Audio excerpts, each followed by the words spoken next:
Yanı başım belada, beni vur karakollarda, adım yazar zabıtlarda. Yanımda sen olmayınca, gel yine failim meçhul, adım polis telsizinde. İnsaf yok vicdan izinde,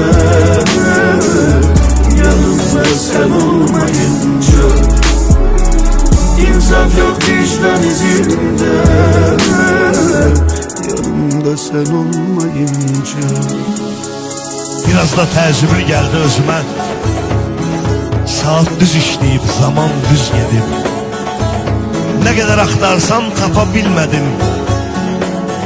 Nə qədər axtarsam tapa bilmədim. Mən necə itirdim ötən illəri. Ürəkdən bircə an bir gün gülmədim. Budurmu illərin müqabilləri? Biraz danışdırdım ürəyimi mən. Elə bil ürəyim dedi ki şair, nə dost sən deyəndi, nə yar sən deyəndi. Yanımda sen olmayınca. Soruşdum bəs niyə yaşayırıq biz? Soruşdum bəs niyə döyünürsən sən? Dedi ki baxma qəm daşıyırıq biz. Mən ürək təmizəm, döyünürsən sən. Güldüm ki sən ürək təmiz idinsə, bəs niyə bu dünya etibarsızdır?